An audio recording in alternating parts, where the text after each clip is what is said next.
Brilliant. Good afternoon, everyone. Thank you. I did expect as a warm-up pack to get everyone whooping and cheering and clapping, but it hasn't really happened. What a great event this has been, just to see people in person. It's been excellent. So just want to say thank you to Ekahau, to Open Reality for putting this event on. Have you had a good time? Brilliant. Well, thank you for staying around till the end to hear me speak. My name is Peter Mackenzie. I'm on Twitter. If you're on Twitter, do look me up. It's at Mackenzie Wi-Fi. The title of my session today is The Art of Troubleshooting. So we're going to be a little bit artistic, I hope, today. Now, during this day, as Matt and Mac told us this morning, we've sort of gone through a little bit the 3 steps to great Wi-Fi. We've had design tips from Keith, which was excellent. We've just looked at spectrum analysis, which is like the validate sign. And my talk really fits more into step 3, the sort of health check and troubleshooting aspect. Now, if you have heard me speak before, you've probably heard me talk about troubleshooting before. It's something I talk a lot about. It's something I'm passionate about. And very often, I like to do talks about protocol analysis, teaching people Wi-Fi protocol, teaching people how to use a protocol analyzer, teaching people how to use a spectrum analyzer, a little bit like what we've just seen. And all of those things are teaching people the science of Wi-Fi. Okay? I'm teaching people the facts about how Wi-Fi works. And I've had people come and sit my 4-day troubleshooting classes and analysis classes where we've talked about all the details of wireless protocol analysis. But something's always bothered me a little bit. People can get all that knowledge and they can learn it and they can go away, but it doesn't mean they can troubleshoot a network. Very often not. So why is that? Well, a conclusion I've come to is that troubleshooting is as much an art as it is a science. Now, I don't know if people in here, whether you would more associate yourself as a scientist or an artist. I think if you asked me that question, I'd probably class myself as a scientist. After all, I did a degree in computer science. It was a bachelor's of science, so I'd probably put myself in the science category. I just wonder, let's have a show of hands and see who in this room, we'll do artists first, who would call themselves an artist? Oh, there's a few artists. I wasn't talking about that sort of art. What about scientists? Who would say they were scientists? A lot more. That's good. That means I can probably tell a joke and not upset too many people. When I was at university, a lot of my friends who I went to school with, they were all doing art degrees, and I was doing a science degree. I was the only one. They were all musicians or worked in the theatre. They were my friends, probably because I spent most of my school life doing lighting for school productions and actually being in my lessons. And that's probably why all my friends were musicians or theatre technicians or they were actors. So I used to always like to remind them, when we used to meet up, I used to say, what's the first words that an art student says when they leave university? Would you like fries with that? Exactly right. I used to enjoy telling them that joke. But the thing is, here's the thing. Is it just that some people are scientists and some people are artists? Is it just like that? Well, I think there's a little bit more than that, because actually, if you actually look at the science of the human brain, we have one side of our brain that is more the artist, the right-hand side, and one where a lot of the science things happen. So if you look at the left-hand side of our brain, it does the sort of mathematical, analytical, logical thinking. Okay? Whereas the right side of the brain is where we're more creative, passionate, imaginative. That's what we get from the left-hand side of the brain. So you see, in everyone, there's the ability to be both scientific and artistic. Take Mac, for instance. Our Wi-Fi Akahau Ninja. It's very scientific. He's got lots of knowledge. But he's also, if some people might not know this, he's a great musician as well. He writes and composes music. Very artistic.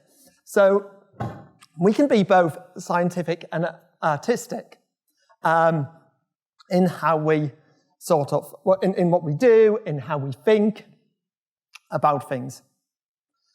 And when I was, although I used to love to sort of berate my friends a little bit about being artists and their job prospects when they left university, I have to admit, I really admired their passion and for their art.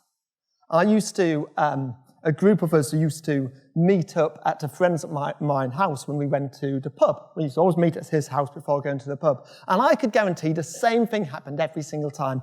We'd go round to his house, and we'd sit and talk to his parents for 2 hours while we waited for him to finish practicing his violin. And after about 2 hours, we got bored of waiting, so we'd shout up the stairs, "Meet you at the pub," and we would all leave, leaving him still practicing his violin, and he maybe would get there for less orders and have a pint with us at the end of the night. But he was committed to his art. He would practice for 4 hours minimum a day, every single day. And that's the first principle I want to talk about with art, is that it takes practice. And it takes a lot of practice to be good at art. So, if we're talking about troubleshooting then, and you see, troubleshooting, I believe, is as much of an art as it is a science, let me walk you through an example of some troubleshooting I did to try and get this point over. So this was a retail customer of mine with a very large warehouse. And they'd recently had a fully redundant 5 gigahertz wireless design done and installed in this very large warehouse. They had over 100 APs installed, 2 APs down every aisle for secondary coverage, very high density number of APs. And they contacted us because they said, we're going to be cutting over the wireless, the Wi-Fi to the new system, and we'd just like an engineer there in case something goes wrong. Now, this warehouse is a 24/7 operations, so they had a 2-hour change window in order to do this at 4 a.m. in the morning. That was when the window started. Now, nowadays, I'll be honest with you, I don't really like going on site to customers that much, especially not at 4 a.m. in the morning. That's why I have some engineers who go out and do surveys for me and do designs for me. So I wasn't the first to put my hand up to get this gig, I'll be honest. But I was chatting with a colleague of mine, Alistair, and we were talking about which engineer we should send out to be there just in case something goes wrong. And he said to me, he said, well, as our senior engineer, if something does go wrong, you're probably the best one to try and fix it in this 2-hour window. And sadly, my logical science side of my brain kicked in and went, yeah, you're probably right. So I sort of reluctantly volunteered to go to this warehouse. So imagine the scene with me. It's 4 a.m. in the morning in a cold warehouse in the middle of England. There I am with my plastic cup of tea, hoping that I can just sit here and drink tea while I watch a seamless network cutover happen. That is the situation we're in. And the engineer from the warehouse is there, busy taking APs, bringing APs up, taking the old system down, and I'm drinking my tea. And eventually he goes, that's it, all the new APs are up. And I'm like, great. And he's like, yep, I can see clients connected. I'm great again. This is going really well. But actually, not before long, we start to get complaints that the printers are not connecting to the network. Oh, there's a duck in the room. It's really So, or maybe that's just a comment on my session. That's fine as well. I am a bit quackers, I know that, but let's carry on. So, the printers are not working, but actually, to be honest, after a few frantic minutes of people going, I can't get the printers online, the engineer realizes that he forgot to copy over a MAC list, white list of all the printers to the new system. So a little bit of copy and paste, and the printers are coming online. All the devices seem to now be coming online. He's confirming that all the devices are connecting. Everything's looking good. So I decide to get my laptop out, do a bit of a protocol scan. I get the Akahau Analyzer app out and have a bit of a look at the system just to really justify my fee for being there, really. And I do a little bit of a health check, stage 3, just to make sure that the system's looking okay. And everything's hunky-dory. Now, at this stage, we're probably about an hour into our 2-hour window, just to give you an idea, okay? So it's taken an hour to get the system up, sort its printers out, and I'm having a bit of a look at the network. Well, what do I see when I'm doing a bit? Well, the first thing I notice is there's a very high level of co-channel contention. You call it co-channel interference if you like, but it's really co-channel contention. There's an awful lot of co-channel contention. In fact, especially on the 2.4 gig band, I'm seeing on one channel about 20 access points. Okay? One thing I noticed is that, remember I said this was a sort of very high, redundant 5 gigahertz design, but every AP has its 2.4 and 5 gig radio turned on. Every single AP in this building. So there's lots and lots of co-channel interference, but is that a problem? A lot of warehouses have a lot of co-channel contention, and actually devices sort of work okay. Why is that? Well, first of all, a lot of barcode scanners, these wireless printers, they actually see Wi-Fi signals much, much lower than my Sidekick does, or than adapters in my laptop do. They have a much lower receiver sensitivity, and they see signals much lower, so they'll actually see less co-channel contention than my laptop does. Also, a lot of these devices are only sending very small amounts of data, so they can actually cope with quite a congested environment. So, lots of contention, but is it an issue? Maybe.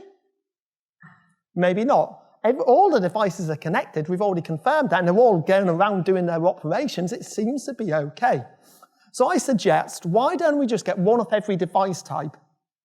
So one printer, one scanner, one of the voice pickers, and we'll go for a walk around the warehouse, and we'll just see how they roam, how they perform. So we set up a ping from one of the servers on the network to each device. I do some packet captures, and we walk around the warehouse. And what do we find?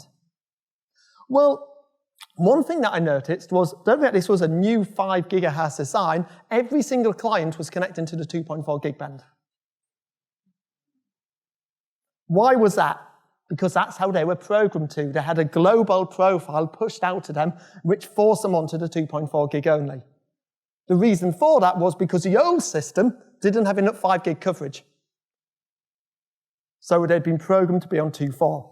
Okay, fair enough, they're all on 2.4. That's one thing I noticed. How well did they roam? Well, when they roamed reasonably fast. It took them a long time to roam. We were going many, many meters before it would leave one AP and roam to the other. But it was roaming. The ping response time was about 200 milliseconds. That's pretty slow for ping response time from a local server on the LAN. Same VLAN as the device, and it was about 200 milliseconds. So very slow pings, 2.4. The roaming was okay, but it maybe wasn't roaming as often as I would expect it to. Is that a problem? If everything's working, is that a problem? Well, we get back to the central warehouse podium, and waiting for us is one of the operations managers who says, the label printing is going really, really slow, and it's affecting warehouse operations. And he took us to some colleagues who had these barcode scanners. They would scan a barcode, and then they would expect a label to print out, which is stuck on a box. And apparently, it's normally instantaneous. They say they scan the label, and the label comes out. What was happening was they were scanning it, and it was 3-4 seconds, and then the label would come out. And because of how many times they do that operations, they're just doing it constantly. It was slowing down the entire warehouse operations, and it had to be fixed. Now, we had 30 minutes left of our 2-hour window. So we've got 30 minutes to fix this problem, or they go back to the old system, which didn't work very well, but was better than what was currently happening. Now, we did fix that issue. But before I tell you how we fixed it, let me fast forward to the next day.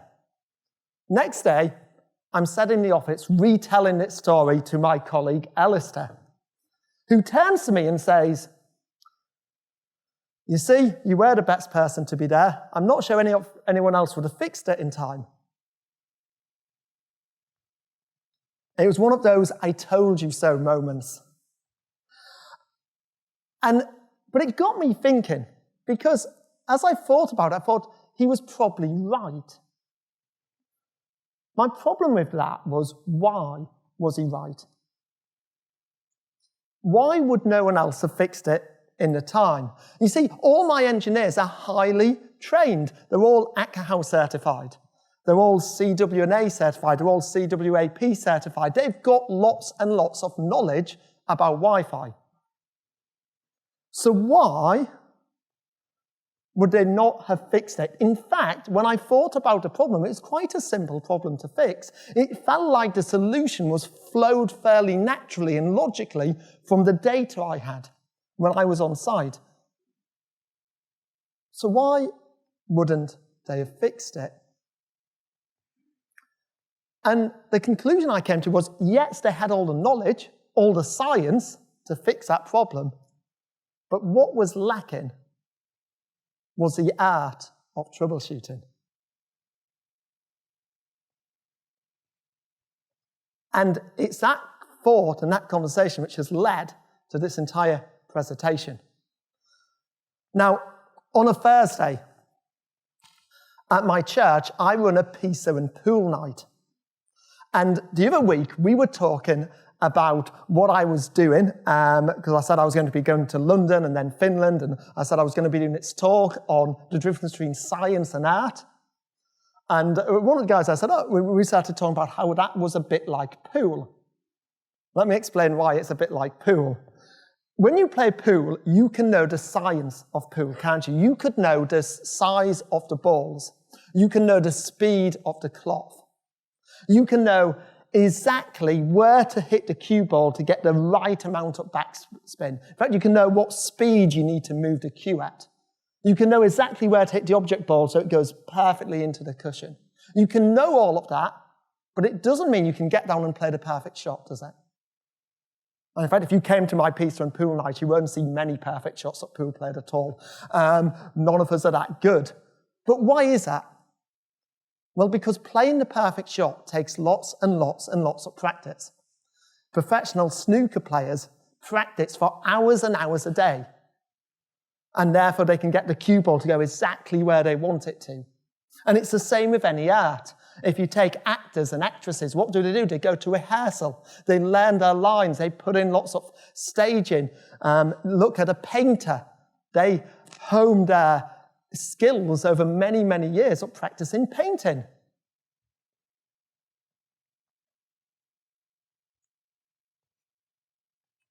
When I was a teenager, I went to a concert of my violinist friend. At the time, he was the first violinist for the National Youth Orchestra. So he's, of his age, he was probably one of the best violinists in the country. And he was playing a solo in this concert, and it was quite a complex, difficult solo. And halfway through his solo, one of his strings snapped. Did he stop? No. Do you know what he did? He transposed every note onto different strings and carried on as if nothing happened.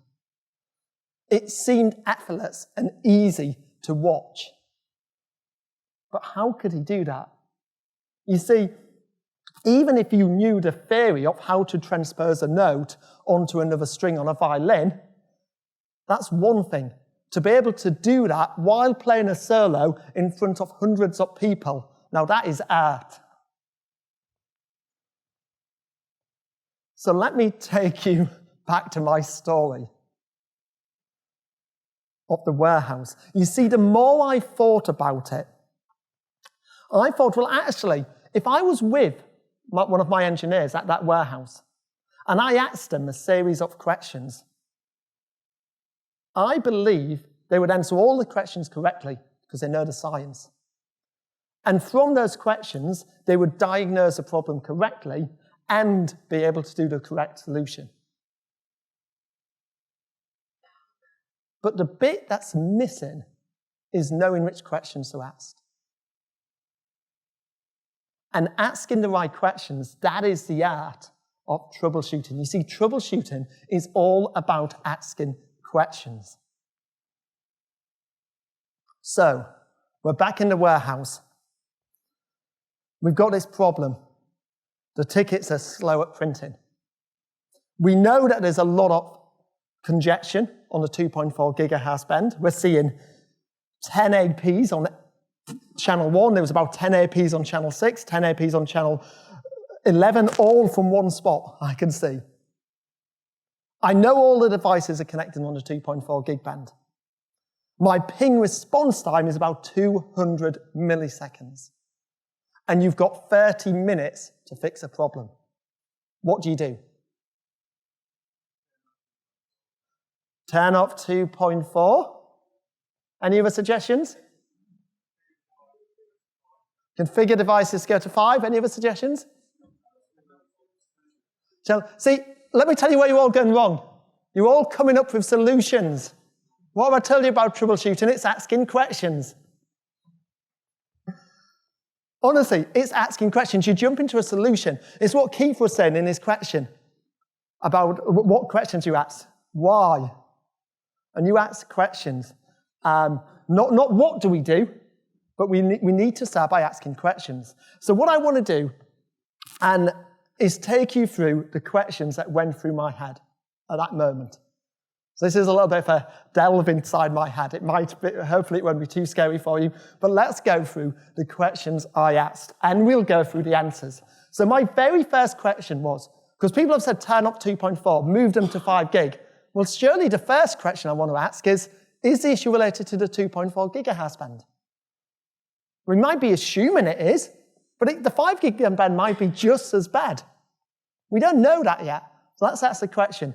Is the issue related to we may suspect it, but is it? And what's the answer at that moment? Don't know. That's exactly right. We don't know. Now, when you're troubleshooting, every time you get a don't know as your answer, what do you need to do? Ask more questions. And you need to keep asking questions till you can answer the first question, the don't know. Okay? So my next most logical question was, well, does the issue exist if clients connect to the 5 gig band? And I don't know unless I try.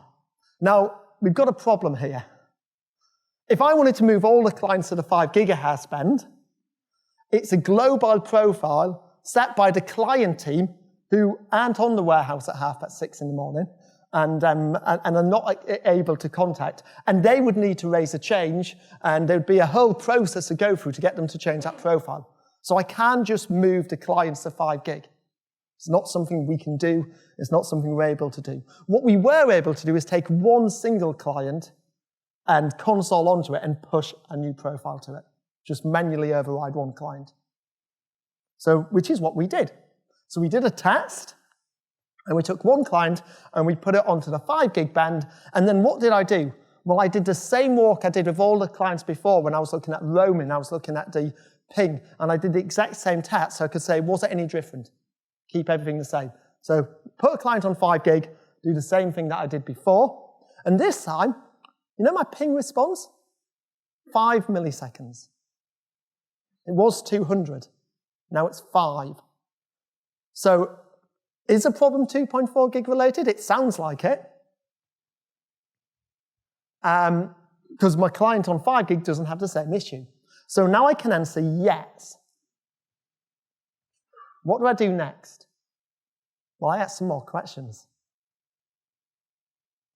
Because I don't know what's wrong with the 2.4 gig band, do I? I have no idea. What could it be? Well, it could be interference. So that's a good question to ask, isn't it? Is there some non-Wi-Fi interference on a 2.4 gig band? What do? I've got my Sidekick. I've got the Analyzer app. I power it on. I walk around the warehouse, particularly to the spot where they were struggling to print in, and say, is there any 2.4 gig interference? And the answer was no. There wasn't any non-2.4 gig. So I know there's no interference on a 2.4 gigahertz band. Good to have ruled that out. So the next question is one which we probably already really know the answer to, is was there just too many radios? I've seen all its CCI. I've seen that I'm getting 10 APs on one radio. I've seen that 2.4 gig is turned on every single radio. And actually, if they've done a 5 gigahertz design, where they've got fully redundant high-density design, you'd normally turn up some 2.4 gig radios, wouldn't you? And they haven't done that, so is there too many radios? Yes, there probably is. So what do we do about it? Well, we can turn some off, can't we? And see it, because that doesn't mean that's a problem. I now need to do a test and see, so is that the problem? Does turning off radios fix my problem? So we disable 50% of the radios. We get out a plan of the AP positions, and I literally go, we're going to turn off that AP1, and every other AP I turn off. So we turn off every other AP. 50% of the radios disabled. What do? The same test we did the first time round. Turn my devices, I walk the same route round, I've got my pings going, I'm doing my protocol analysis. What's the difference? Well, this time, my ping response is now 150 milliseconds. So it's going in the right direction. It's better. It's still not good, is it? It's better. So and that's 50% of the radios. Should it have got 50% better? No, it didn't. But it got a bit better. So I'm now at a stage where, okay, I've disabled 2.4 gig radios, and it's got a bit better, but it's not perfect. So what is my issue? Clearly, reducing some of that contention has helped, but not enough. And this is where your science comes in. You need to know Wi-Fi. All the stuff that Keith talked about, how Wi-Fi worked. It's so important to know, so you can ask questions. And the question I have is, what is the biggest cause of congestion in a high CCC or CCI, depending on what you want to call it, environment?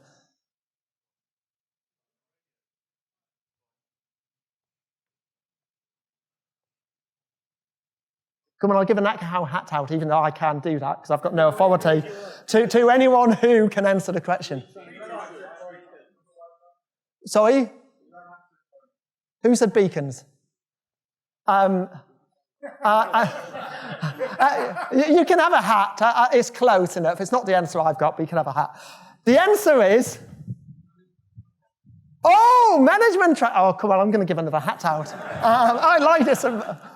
You said management track. I'm going to try and frisbee it. Let's see if it works. Whoa. So we have got management overhead. Management frames, the overhead from management frames is normally the thing that causes us a problem when we've got lots of congestion. So having that knowledge, that science means I can ask that question. So if that's the problem, what do I need to do next? I need to know how to... Brilliant. Who said that? Brilliant. Well, you can come and get a hat if you want. I'm just giving out all your hats. I hope you don't mind. The next question is, how do we reduce management overhead? And the answer was increase the minimum basic rate. What is the MBR, the minimum basic rate? Well, it's the data rate at which all or a lot of management frames go at. Okay? And it's normally your lowest supported data rate that you've got enabled on your access points. If we increase that, the management frames are going to go faster, they'll use up less airtime, there's more airtime for my data frames. I've got another question now. What is the current MBR? If I'm going to increase it, what is it currently? So the answer was, someone has said it, it was actually 1 megabits per second. How do I know that? Well, I had my protocol captures. I can use the Analyzer app and find out data race. It's all there in the tools I've got. So it was 1 megabits per second. Another question then. What MBR shall we use? Yeah, there's a few different answers coming up. You know what the answer is? I didn't know. Why do I not know? Because I've got to ask some more questions to find the answer out. So what's the first question I need to ask? What do the clients support? Ultimately, yeah, but is there any, first question was, were there any 802.11b only devices? If I'm going to the first data race, I'm going to turn off 1 megabits is a B data rate. I want to get rid of those B data rates. But do any clients only support 802.11b? Now, luckily, we had taken one of every device type in its warehouse, around the warehouse, so I had all the devices there. And again, my knowledge and experience of doing warehouse designs, I knew all those devices. There was Vocalect voice pickers, there was MC9091s, there was Zebra printers. I knew them all. And I had some G-only devices there, but I didn't have any B-only devices. So I was reasonably confident we didn't have any B-only devices. But I still want to test and just check. Okay? But there's another question I need to consider. And this is your question. Will any of my devices not operate without B data race enabled? And you think, is that not the same question as before? Well, the answer is not, because you get some devices which, although they support G and maybe even N, if they don't see a B data rate, they stop working.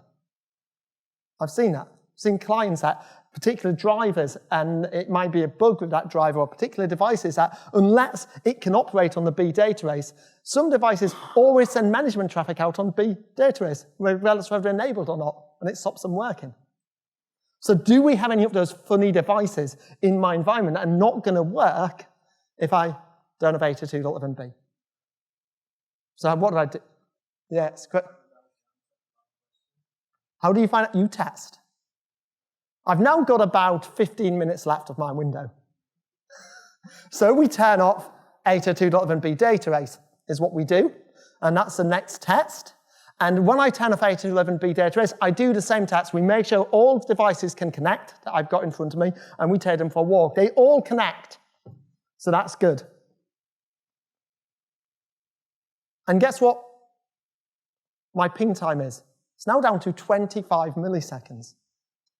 I've disabled all the B data rates, so that's 1, 2, 5.5, and 11 megabits per second. My MBR is now 6 megabits per second, the lowest 802.11g data rate, and all my devices are connected, and I've increased my ping time to 25 milliseconds. Brilliant. But let's just go back to a previous question, which still says don't know up there, and that is, what MBR shall we use? Is 6 the right MBR to use in this environment? We know it's a high-density environment, and we know there's lots of APs, so can we go to an even higher one? Again, picking the net value is quite difficult. Experience comes into this. Now, if you know your OFDM data race and you know what the standard says, 6, 12, and 24 are required data race by the standard. And a lot of devices like one of those data races to be the MBR. In fact, if you start setting different data race as your minimum data rate, some devices start misbehaving. So I've currently got it set to 6, but could I go to 12? Well, let's try it. That's the thing to do, isn't it? So then we disabled 6 and 9, and we left 12 as the minimum data rate. and we did another test. And this time, my ping responses were now down to 15 milliseconds, which is pretty good, considering where we started at 200 milliseconds. And after we did this walk, we were getting close to the end of our window, so we went back to the colleagues who had been doing the scan, and we said, how's your printing now? And they said, oh, it's brilliant, look. And they scanned the barcode, and the ticket came out. Their warehouse operations were back to normal as far as they were concerned. So I was able to say, great, we've got the environment in a stable situation. I can walk out here happy. Now, a long-term recommendation from me is that they move those devices to 5 gigahertz, but that needs a change to the global profile. That is still something I'd like them to do. They'll get better performance on 5 gigahertz. They've got the capability to do that with the devices, but in terms of leaving a system operational, by asking a few questions, we've been able to do that. I didn't test 24. Once it was working and operational, my tea was getting curled by this time. So, no, in this environment, I didn't actually test 24. But that's how we left it. Yeah, question.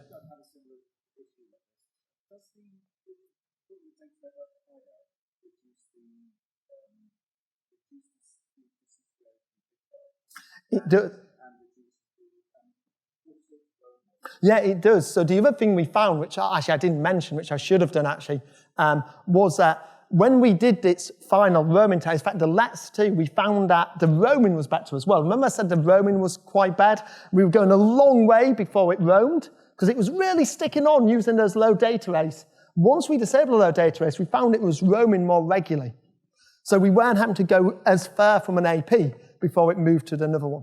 The roaming experience was about the same, which was pretty good in terms of the time to roam, but it wasn't using all those low data rates. It wasn't getting down to its lower RSSR even before it roamed. So it was keeping a better connection as it moved around, and that was another benefit of reducing these data rates. No, it didn't at all. We haven't changed the co-channel contention at all. I've got still just as much. All I've done is said, actually send a lot of the frames, which are going at the lowest data rate, and now going quicker. So there's a bit more airtime. That's all I've done. Yeah. All of these changes we capped as we went down.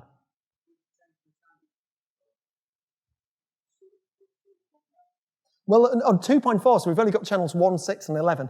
And all 3 were busy.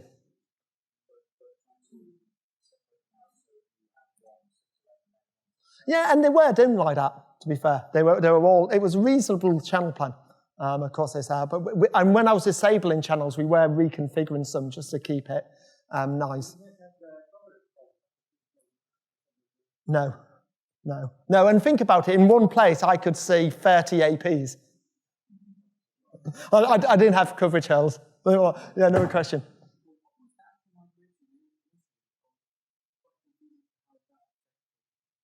So the migration was they'd had an old, they'd just installed this new wireless LAN, and they turned up the old one and they were cutting over to the new system. And the old system was like some really old AP 2.4 devices, APs. The system was working-ish, but they had areas where they didn't get enough coverage. Down the aisles, it wasn't working. They had some, it was working in certain areas, but they didn't have full coverage around the warehouse. Short guard interval, I didn't touch that. The short guard interval was actually set to short, or what happens when you set, when you look at short guard interval, some people think when you turn it on or you enable short guard interval, then it'll only use short guard interval. What it basically means when it's on is clients can either use short or long. And remember, when Keith was talking about the transmitter makes a decision, every frame it sends, it's going to decide whether it's going to use a long or a short, depending on the environment. So it was enabled to give clients and devices the option of using it. Yeah, lots of questions. Sorry, I'll go here first. What's the MBR on the old system? I'm not sure, actually. because it was turned off before I looked at it, so I'm sorry. Yes.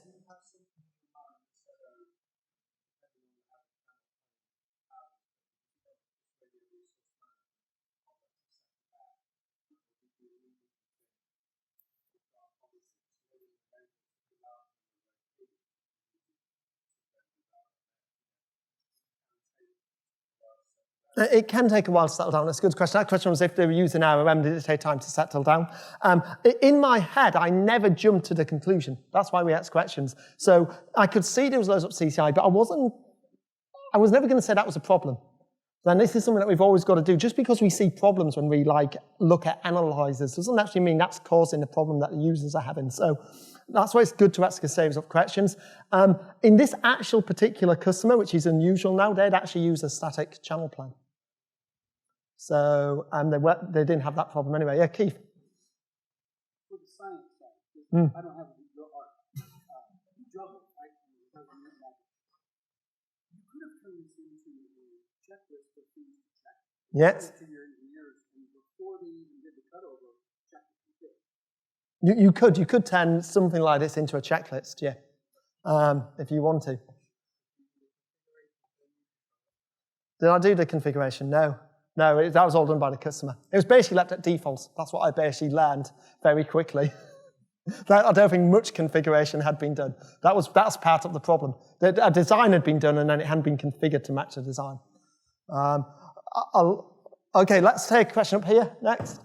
Yes?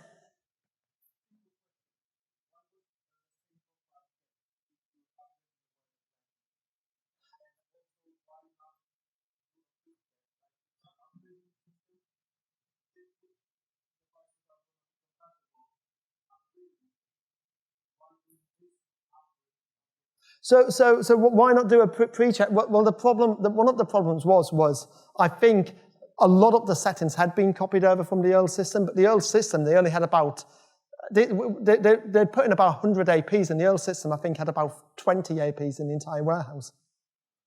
So it probably had all the same settings, which worked when you've got 20 APs, but when you put in 100 APs, it doesn't. So, yeah, well,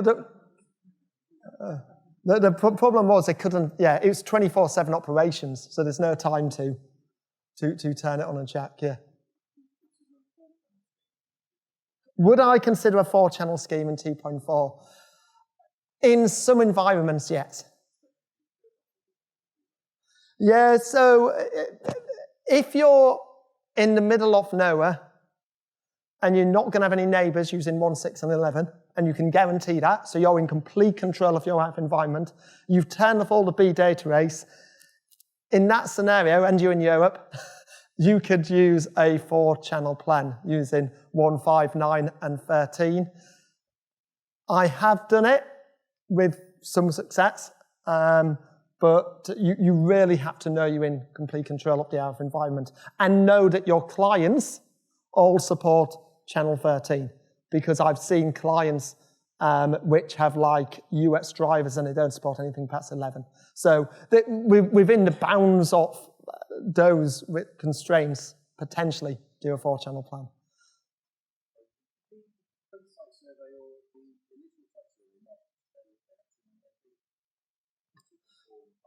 So we weren't involved in too much of it, but the design wasn't bad for 5 gig. It's just it wasn't very good for 2.4, and I think the design they'd had a 5 gig design and no one had configured it. I can't tell you whether the design unlock said to turn off 2.4 radios. It may have done. Obviously, I only know what I saw when I arrived on site. But I think the actual design wasn't really at fault. It was a configuration of that design. And I see this a lot, is you can get a good design, and nowadays with high density designs, people put in more APs for capacity, for density, but they're not configuring the system to support it. If you're doing high density designs, you need to think about minimum data rate. You need to turn up 2.4 gig radios. There's a whole things you need to do. So it's not necessarily a design problem, it's more of a configuration issue. I'll take a couple more questions. Yeah, one at the back. Yes. Yeah, so what was the channel utilization like? It was pretty high. I can't remember the exact numbers.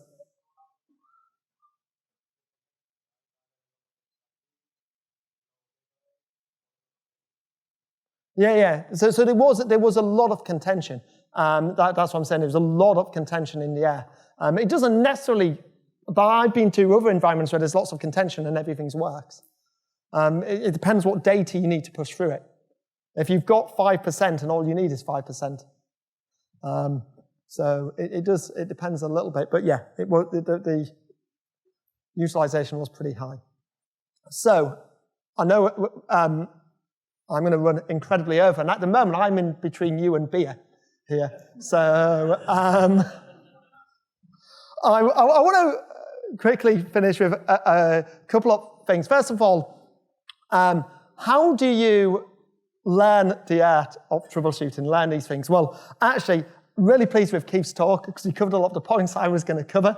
But get a home lab or a lab at your office. The way you learn is by practicing. Just like my violinist friend practiced for 4 hours a day, you need to practice. Set things up. Try changing data rates. Try changing short guard interval. Break things in your lab. And as you do that, you'll learn. You'll learn what works, what doesn't work. Try connecting different devices. Try things out. The more you can try out, the better. If you're doing protocol analysis, capture packets. The great thing about Wi-Fi is it's a pervasive technology. It's everywhere. If you're waiting for a plane in an airport, capture some packets. Sit in your hotel room, capture the Wi-Fi frames. At home, in the office, you can capture Wi-Fi packets everywhere. Do it. Go through the capture. Make sure you understand what you're seeing. If you don't understand, find out. Do some more learning. But be part of a community. Keith's already mentioned Twitter. It's a great way. There's loads of wireless pros on Twitter which you can chat to and you can share things, you can ask questions of. Slack groups.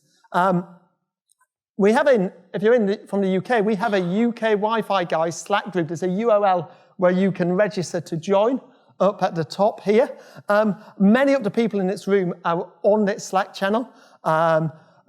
Matt and Mac, who have obviously been presenting, are on here. I'm on there. There's a whole bunch of other people here that are on this Slack channel, and you can ask questions of each other. So if you do a packet, if you don't really understand what it means, why not have a discussion about it? And it's really active community where people will share ideas and questions. So get involved, yes.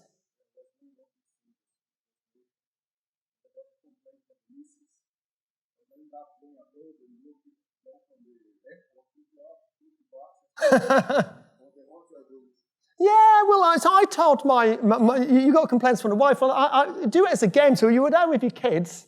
We now do AP spotting, and I have a bag of sweets with me, and you get a sweet if you spot an access point, and another sweet if you can say what vendor it is. It's a great game to play. Just got to include the family, bring them along on the journey.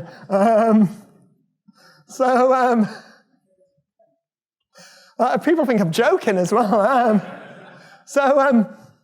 Yeah, do get involved in the community. Again, it might be you want a home lab, you want some equipment. Well, if you're on like a community like this, and you want, people are often taking out APs out of installs. I've got some probably slightly older Cisco and Aruba APs that we can probably get to people if you want to set up a lab. So if you don't have kit, get involved in the community, get kit. There is kit going around, which we can use to try things out with. How are we doing for time? I've got 5 minutes, have I? Can I have 5 minutes to talk to you then about something completely different? I put this slide in, didn't know whether I was going to use it. There's a big problem in our industry today, mainly affecting universities. Do we have people from universities here? Brilliant. I want to fix this issue with your help, but I can't do it on my own. Here's the problem. Let me summarize. Over the last 4 years, every time I've designed Wi-Fi, every time I've advised customers on Wi-Fi, I always say, you need to put separate SSIDs on different frequencies, on 2.4 and 5 gig. You need to do this. Let me tell you a quick story why. Just in the city here, I did a design for solicitors. office, 9 floors, Wi-Fi only office, which all offices are becoming now with back to work and people using laptops, but no Ethernet pulled to any desk, no phone line pulled to any desk. It had to be all Wi-Fi, all phone calls, video conferencing, all going through the laptop, all going through the Wi-Fi. It was big, open office areas, so lots of users on every floor. And it had to be completely wireless only. Seamless roaming across the entire floor when you move between floors. Can I design a network to achieve that? Yes, in the 5 gigahertz band. Can I do it in a 2.4 gig band with 3 channels? No, I don't have the capacity. So how do I make sure my clients connect on 5 gig? The corporate network, I said, has to be 5 gig only. And that's what we did. That's the background. Why universities have a big problem? Well, it's this SSID here, edgy roam. It is the main SSIDs universities have as their main SSID that most users connect to. And it is advertised on the 2.4 and the 5 gigahertz band. I have talked to several universities who are customers of mine, and I am trying to encourage them to go 5 gig only on edgy roam. None of them have done it yet. Some of them are closer to being convinced than others, but I get, well, we can do it because we may have some 2.4 gig only devices. I'm pretty sure you'll have very much less than you think you do. And I think it takes one university to do it. Now, there's also, I've had, well, we're not sure we're allowed to do it. And I don't know the answer to this question. In the rules of edgy roam, are you allowed to do it? So my quest here is, if you're a university, and you want to try and go 5 gig only, I would love you to come and talk to me. I'd love to try and encourage you, or if you've done it, come and tell me if you've gone a 5 gig only on edgy roam, because it will work. Because you know the problem that universities have, and I get this a lot, is they say, well, sometimes you get like, the Wi-Fi works great in this building, but some people every now and again complain.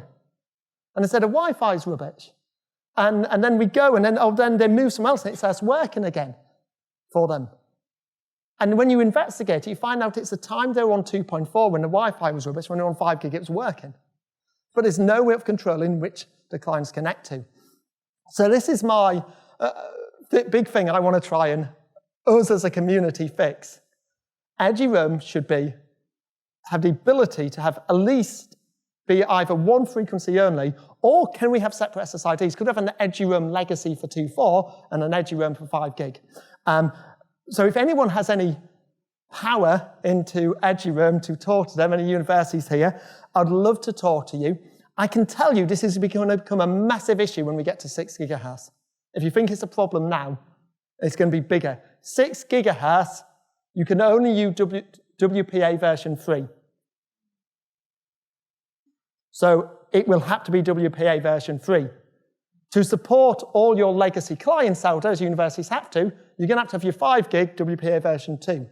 Can you roam, if you want to roam from 5 gig to 6 gig, well, you can seamlessly roam because you've got different security solutions, and you can cache your keys. There's a whole host of other issues coming, but it's going to become a bigger issue, having one SSID that you have to advertise on all bands, and it needs to change. I'm putting the problem out there. If anyone thinks they know ways of changing it, I really think it needs one university to be brave and go, we're just going to go 5 gig only, and others will follow. A jammer in every classroom. I think, as I say, I will be around afterwards. It is universities that have experienced this issue, have ways of talking to people higher up in edgy roam, but I think this is an issue that we need to fix. I want to leave you with that thought. Thank you very much. I hope you've enjoyed the day. I've been Peter Mackenzie.